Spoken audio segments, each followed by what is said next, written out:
If I told you that for more than 1,000 years, Jews left behind thousands of documents, inscriptions, coins, contracts, and almost none of them used the word Israel. If I told you that, would you believe me? You see, today we switch between two identities without thinking, Jew and Israelite. We use them interchangeably. We assume they've always been interchangeable.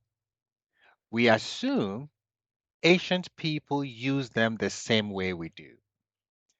But here's the problem.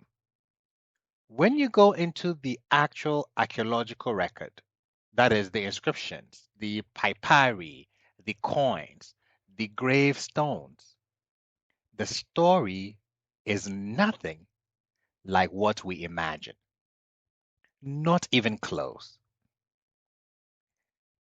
Let's strip away the Bible for a moment. Let's strip away modern nationalism. Let's strip away what we think we know. Let's ask a simple, dangerous question. What is my question? What did ordinary Jews, when I say ordinary Jews, I'm referring to farmers, merchants, mothers, soldiers, craftsmen. These are ordinary Jews, right? What did ordinary Jews call themselves? It's a very important question. I am not asking what kings called them. No, I'm not asking what prophets called them.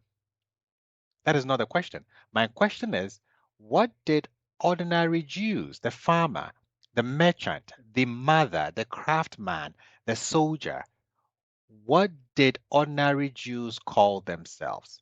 Not what later rabbis called them. What did they call themselves? Because if you want to know identity, you don't look at theology. You look at receipts. You look at contracts. You look at graffiti. You look at coins. You look at the things people touched every day. And when you do that, a pattern emerges, and it's a rather shocking one. Let's start our investigations, which will begin from 586 BCE, the Babylonian conquest of Jerusalem. From that moment, what do we have? We have over 200 Babylonian documents mentioning Judeans. We have dozens of Egyptian papyri from Elephantine. You have hundreds of Hellenistic and Roman papyri, thousands of inscriptions across the Mediterranean. You have coins, you have weights, you have mosaics, you have tombstones, you have synagogue floors, the floor of the synagogue. You have a full millennium of material. And across this entire 1,000-year window, what do we find? The word Israel is almost completely absent. Now, you did not hear that. I'll say that again. Across this entire 1,000-year window, where you have over 200 Babylonian documents mentioning Judeans, you have hundreds of Hellenistic and Roman papyri. You have dozens of Egyptian papyri from Elephantine. You have thousands of inscriptions across the Mediterranean. You have coins, you have mosaics, you have weights, tombstones, a millennium of material. And across this entire 1,000-year window, the word Israel is almost completely absent. I didn't say it was rare. I didn't say it was not uncommon. I'm saying that it was absent. Instead, one identity dominates. You have Jew, you have Judean, you have Yehudi, you have Yehudiah. You have this everywhere, every region, every century. But the word Israel is almost completely absent. Even before the Babylonian conquest,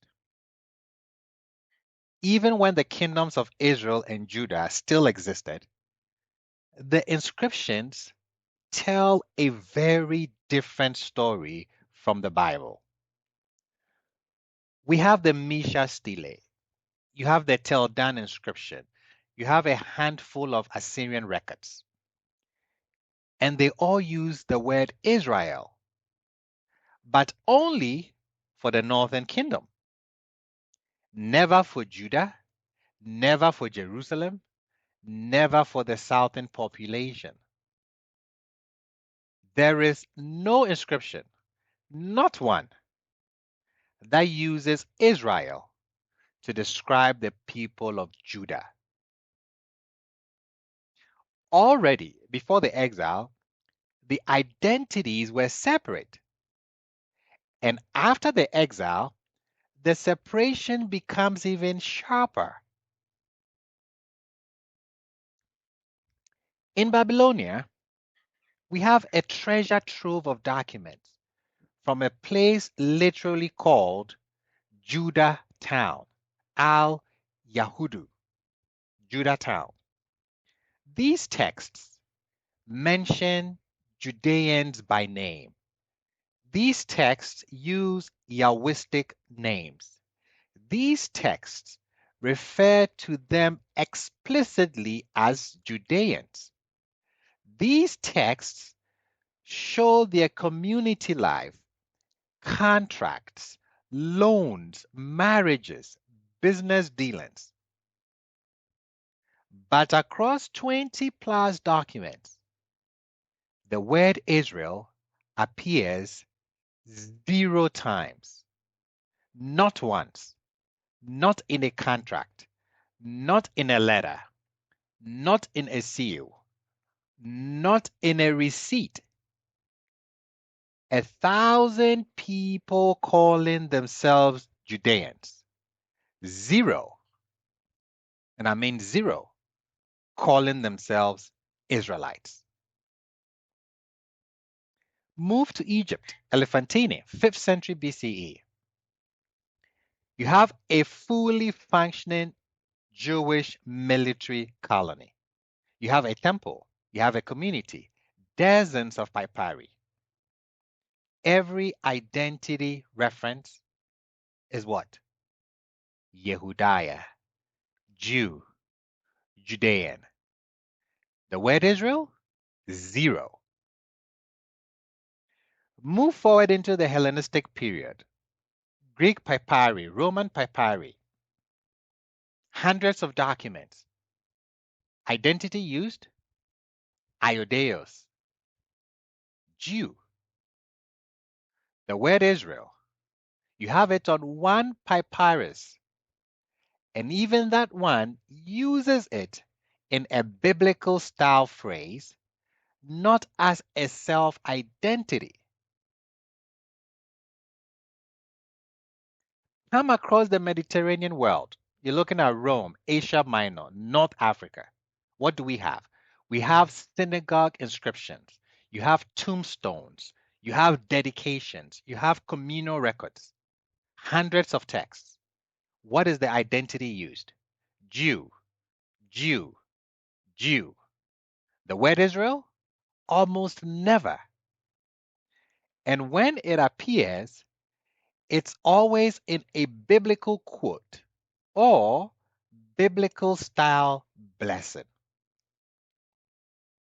Now, I must admit, only one inscription, one. And it shows an individual calling themselves an Israelite. A 3-year-old girl's tombstone in Rome. One case across the entire diaspora.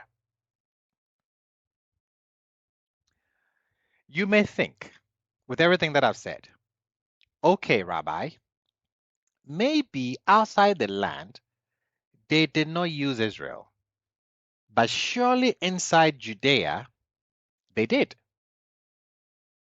No, you'll be surprised. Inside Judea, inside Galilee, where Jews lived among Jews, identity labels appear less often. Why? Because everyone is the same group. But when they do appear, what do they say? They say Jew or Judean. And the word Israel, it does not appear on any Jewish artifact until a very specific moment in history. A moment that changes everything. A moment that will become the turning point of this entire series. After centuries of silence, after hundreds of documents, after inscriptions from 3 continents, suddenly, out of nowhere, the word Israel explodes back into Jewish life. Not in Babylonia, not in Egypt, not in Rome, but in one dramatic moment, on one object, minted in 1 year, a year we can date to within 6 months. And when this word returns, it doesn't return quietly. It returns like a declaration, a manifesto, a revolution. When the word Israel finally comes back, it comes back on silver.